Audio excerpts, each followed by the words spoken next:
شبے کا ازالہ کچھ ایسا ہے، بڑی ایک کامن سی اور بڑی ایک ضروری قسم کی کا شبہ ہے۔ پوچھتے یہ ہیں کہ لوگ اللہ کا نام لیتے ہیں، وظیفے پڑھتے ہیں، اور پھر وظیفے پڑھنے کے 30 دن کے بعد یا 60 دن یا 90 دن کے بعد انہیں ایسا محسوس ہوتا ہے کہ کوئی فائدہ نہیں ہوا وظیفے پڑھنے کا۔ تو وظیفے پڑھنے کا فائدہ نہ ہونا، اس کی کیا وجوہات ہو سکتی ہیں؟ اور دوسری بات یہ کہ وظیفے پڑھنے کے بعد لازمی طور پہ فائدہ ہونا، یہ کیسے کیا جائے؟ تو یہ کچھ اس قسم کا شبہ آیا ہے، فرمائیے آپ۔ بقیہ ویڈیو دیکھنے سے پہلے ویڈیو کو لائک کریں، راہم ٹی وی چینل کو سبسکرائب کریں اور بیل آئیکن پر کلک کریں۔ شکریہ۔ لوگ بھی بیٹھے سوچتے رہتے ہیں، کوئی سوال لے آتے ہیں۔ اصل میں وظیفے پڑھ کے فائدہ حاصل کرنا مقصود نہیں ہے۔ اچھا، مقصود بس اللہ کا نام لینا، اس کی وظیفہ پڑھنا، اس سبب کو اختیار کرنا، بس مقصود یہ ہے، مقصود وہ نہیں ہے۔ اب نکاح کر کے اولاد کو پیدا ہونا یہ مقصود نہیں ہے، نکاح کر کے اپنی زندگی کو ایک انس و الفت کا گزارنا مقصود ہے۔ اس لیے امام اعظم ابو حنیفہ رحمۃ اللہ علیہ فرماتے ہیں کہ نکاح کا پرپز انس و الفت ہے، کہ انس و الفت اور راحت کے ساتھ زندگی گزارے بس۔ ہاں یہ ایکسٹرا نفع ہے کہ اللہ تبارک و تعالیٰ اولاد بھی عطا کر دے، ٹھیک ہے نا۔ تو مقصود فائدہ حاصل کرنا مقصود نہیں ہوتا، مقصود بس آپ کا اللہ کی طرف رجوع اور اس چیز کو پڑھنا یا علاج کرنا۔ جیسے حضرت حکیم الامت مولانا اشرف علی تھانوی رحمہ اللہ تعالیٰ فرماتے ہیں کہ انسان علاج کرنے کا پابند ہے، صحت حاصل کرنے کا پابند نہیں ہے، جی، شفا حاصل کرنے کا پابند نہیں ہے۔ تو بالکل اسی طریقے سے انسان جو وظائف پڑھ کے اس مقصد کو حاصل کرنا چاہتا ہے پڑھ رہا ہے، ٹھیک ہے۔ ہاں اللہ تبارک و تعالیٰ اپنے لطف و کرم سے وہ فائدہ عطا کر دیں تو ایک ایکسٹرا نفع ہے اور اللہ کا شکر کرے، نہیں ہے تو آپ اپنے کام میں لگے رہیں۔ ایک فقیر بے نوا گلی میں کہتے جا رہا ہے، مانگتا ہوا جا رہا ہے، تو بس اس کا کام مانگنا ہے، دینے والے کا کام دے نہ دے، صبح سے شام تک خالیہ چلا جائے۔ تو لیکن وہ اپنا مانگنا نہیں چھوڑتا، مانگتا رہتا ہے، کبھی نہ کبھی کوئی ہاتھ نکال کے لپ دے دیتا آٹے کی۔ تو اصل میں یہ بات ذہن سے نکال دینی چاہیے کہ فائدہ ڈیفینیٹلی ہونا ہی ہونا۔ اگر یہ مقصد ہوتا تو اللہ تبارک و تعالیٰ سورہ فاتحہ میں یہ نہ کہتا اہدنا الصراط المستقیم، کہ اللہ میں سیدھے راستے پر چلا، تو صراط مستقیم میں چلنا مانگ رہا، منزل نہیں مانگ رہا۔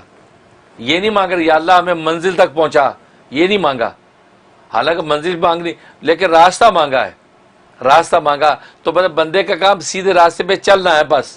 اب منزل ملے نہ ملے یہ اس کا کام نہیں ہے، یہ اس کے سپرد ہے، وہ منزل عطا کرے یا نہ کرے۔ اور ظاہر ہے اللہ کی عادت یہی ہے، سنت یہ ہے کہ جب انسان صراط مستقیم پہ چل پڑتا ہے تو اللہ پھر اس کو منزل دے ہی دیتا ہے، کیوں کہتا ہے آگے میں موجود ہوں۔ اسی طریقے سے بندہ جب علاج معالجہ کرتا ہے یا ذکر و اذکار کر کے ایک مقصد کو حاصل کرنے کے لیے شروع ہو جاتا ہے تو اللہ کی عادت یہ کہ وہ دے ہی دیتا ہے۔ لیکن اس کو یہ سمجھے کہ جی ہم نے 41 ڈیز پڑھ لیا، کچھ بھی نہیں ہوا، فائدہ نہیں ہوا، یہ تو اللہ کے کلام اور اللہ کے ذکر کی آپ توہین کر رہے ہیں۔ یہ بات نہ کہیں، اس میں یہ سوچے یار میری طرف سے کوئی کمی رہ گئی، پھر پڑھنے میں میرے پڑھنے میں کوئی کمی رہ گئی ہے، تبھی وہ تاثیر حاصل نہیں ہوئی۔ اس لیے مشائخ سلسلہ کہتے ہیں کہ جب انسان کسی مقصد کے وظائف کرنے لگتا ہے تو سب سے پہلے تو اس کی اپنی روح کی کثافت صاف ہوتی ہے، گندگی صاف ہوتی ہے۔ جب وہ بالکل شیشہ ہو جاتی روح، اب مزید انوارات کا نفع آنا شروع ہوتا ہے۔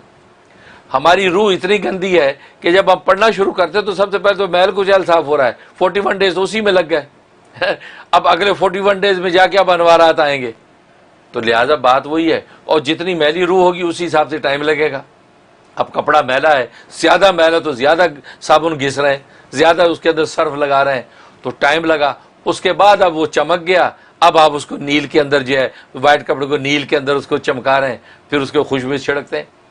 تو معلوم ہی ہوا کہ یہ اپنی روح کی کثافت یا اتنی زیادہ ہے کہ وہ کثافت دور ہونے میں 90 ڈیز لگ گئے آپ کے۔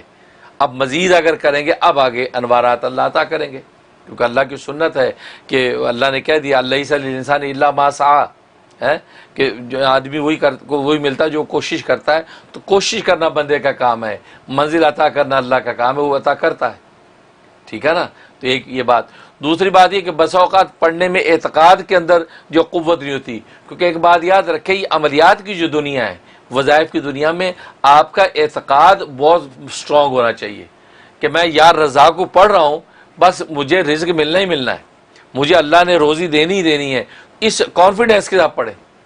یہ نہیں کہ یار پڑھ تو رہے ہیں پتہ نہیں ہے کیسے ہوگا, نہ دکان نہ دفتر نہ ملازمت, رزق ملے گا کیسے.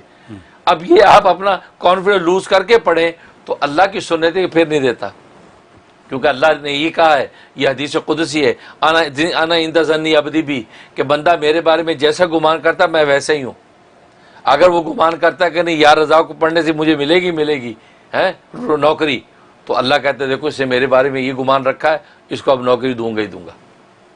لیکن ہوتا عام طور پہ یہ ہم لوگوں میں اعتقاد کی کمزوری ہوتی ہے, اور کچھ فطرے ایسے ہیں آج کل, جب وہ سوشل میڈیا کی وجہ سے بھی کہ لوگ ان چیزوں کی نا بے حیثیتی بہت ظاہر کرتے ہیں. اجی پڑھنے والے سے کچھ نہیں ہوتا, کرنے سے ہوتا ہے, چھوڑیے دکان کھولیں گے تو پروفٹ ہوگا. اب یہ کیا بیٹھا یار رضا کو رزق مل جائے گا, یہ کیسے ہوگا. وہ پڑھنے والا کہتے یار پتہ نہیں ٹھیک ہی کہہ رہا ہوگا, وہ اپنا آپ نے اعتقاد کمزور کر دیا. تو دوسری بات ہے آپ پورے کانفیڈنس سے اعتماد کے ساتھ پڑھیں. اور تیسری بات ہے صبر. اللہ کے معاملے میں صبر بہت ضروری ہے. صبر و تحمل سے آپ لگے رہیں بس اپنے کام میں, اور نتیجہ اللہ کے سپرد کر دیں. یہی بندگی ہے کہ اللہ عمل میں کرنا میرا کام, اس کا نتیجہ ظاہر کرنا تیرا کام ہے. اب صبر سے لگا رہا, اب اللہ تبارک و تعالیٰ اس کو عطا کرتے ہیں.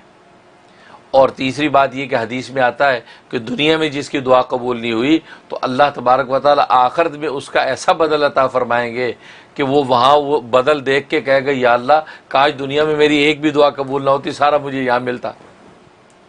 تو لہٰذا وہ اللہ کی یہی سنت حدیث میں آتا ہے کہ جو مانگا یا تو وہی دے دیتا ہے بےعینی, یا اس سے بہتر دے دیتا ہے, یا اس کے بدلے میں کسی بلا کو ٹال دیتا ہے, یا اس کو آخرت کے لیے ذخیرہ رکھ لیتا ہے.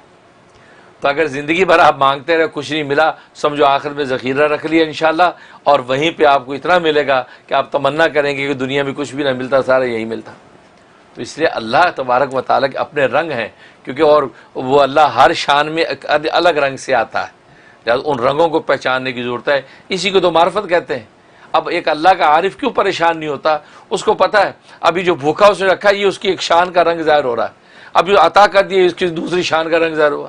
ایک پھر کیا ہوا کہ میرے ہاتھ سے اوروں کو دلا رہا کھلا رہا ہے, خود مجھے بھوکا رکھا ہوا ہے, یہ اس کی ایک اور شان کا رنگ ظاہر ہو رہا ہے. اب علاؤدین صابر کلیری رحمۃ اللہ علیہ 12 سال تک لنگر بانٹتے رہے, کیونکہ شیخ نے کہا لنگر کے پر بیٹھ جا لنگر بانٹ. 12 سال تک لنگر بانٹ رہے لوگوں کو, خود کھائے نہیں. 12 سال تک ہڈیوں کو پنجر ہو گئے, پانی پہ گزارا ہو رہا ہے. وہ کہ بھائی ہے تم نے خود کیوں نہیں کھایا؟ کہ جی آپ نے تو کہا تھا لنگر لوگوں کو بانٹ, خود کھانے کی تو بات ہی نہیں کی تھی. سبحان اللہ. اس لیے تو پھر اس 12 سال کے مجاہدے سے کیا ملا؟ پھر خدا نے وہ عطا کر دیا جو بڑے بڑے اولیاء اللہ زندگی بھر نہ پا سکے.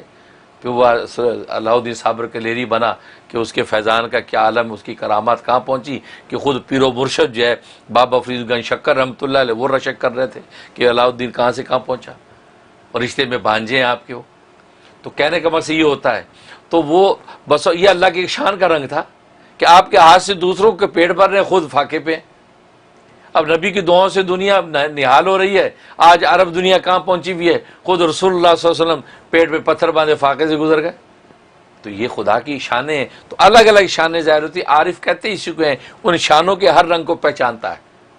لہٰذا پڑھنے والے وظائف پڑھتے رہیں, بس اللہ کے رنگ ہیں وہ اپنے وقت میں ظاہر کرے گا. آپ کانفیڈنس سے پڑھتے رہیں, انشاءاللہ ثمرہ ضرور ملے گا. بہت شکریہ حضرت. یہ کوشچن ایسا ہے کہ یہ بہت سے لوگوں کے ذہنوں میں آپ نے کلیریفائی کر دیا, and I appreciate this very much. Thank you so much.